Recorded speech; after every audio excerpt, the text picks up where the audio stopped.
அடிப்படை வசதிகள் இல்லை. வீடுகளுக்குள் புகுந்த மழைநீர், சாலை மறியலில் ஈடுபட்ட மக்கள். கோவில்பட்டியில் பரபரப்பு. தூத்துக்குடி மாவட்டம் கோவில்பட்டி அருகே உள்ள இளமணியாச்சி ஊராட்சிக்குட்பட்ட இந்திரா நகர் 3-4வது தெருப்பகுதியில் சாலை வசதி, மின்விளக்கு வசதி, வார்கால் வசதி என எவ்வித அடிப்படை வசதிகளையும் ஊராட்சி நிர்வாகம் செய்து கொடுக்கவில்லை என்றும், இதனால் கடந்த சில தினங்களாக பெய்த பலத்த மழையின் காரணமாக அந்த பகுதியில் மழைநீர் வீடுகளுக்குள் புகுந்து மிகுந்த சிரமத்தை அடைந்ததாகவும், சாலை வசதி இல்லை என்பதால் குண்டும் குழியுமாக இருப்பதால் அந்த பகுதியில் பயணிக்க முடியாத நிலை இருப்பது மட்டுமின்றி விபத்துகளை சந்தித்து வருவதாகவும், உடனடியாக அடிப்படை வசதிகளை செய்து தர வலியுறுத்தி பகுதி பொதுமக்கள் கோவில்பட்டி பார்க் சாலை அருகே சாலை மறியல் போராட்டத்தில் ஈடுபட்டனர்.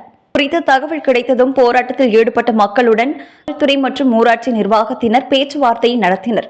அடிப்படை வசதிகள் செய்து தரப்படும் என்று அதிகாரிகள் உறுதியளித்ததை தொடர்ந்து மக்கள் போராட்டத்தை கைவிட்டனர். அப்பகுதியில் சிறிது நேரம் போக்குவரத்து பாதிப்பு ஏற்பட்டது.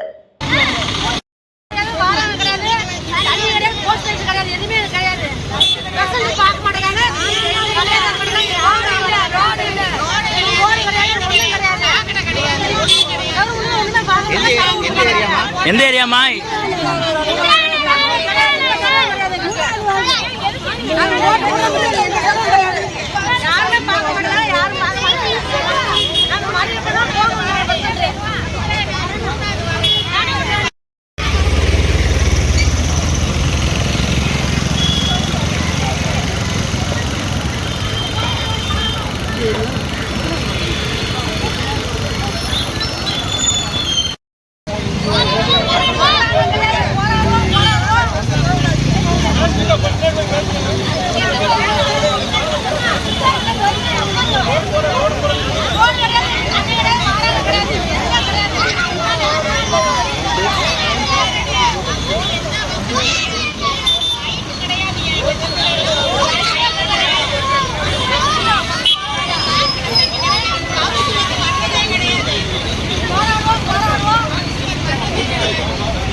இங்கிட்ட கூடி ஒரு ஓரமா வந்தாங்க, இவங்க ஒரு நடுத்தர பாதையில தண்ணி வச்சுட்டு இவங்க ஒரு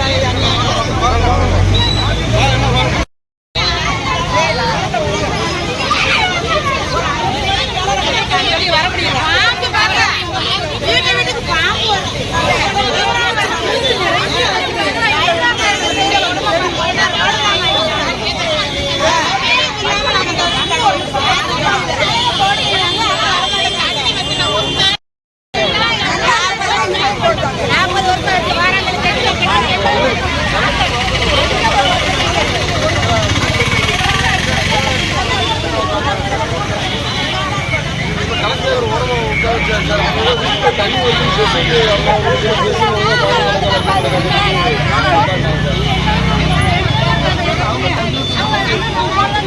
இந்த ஓரம்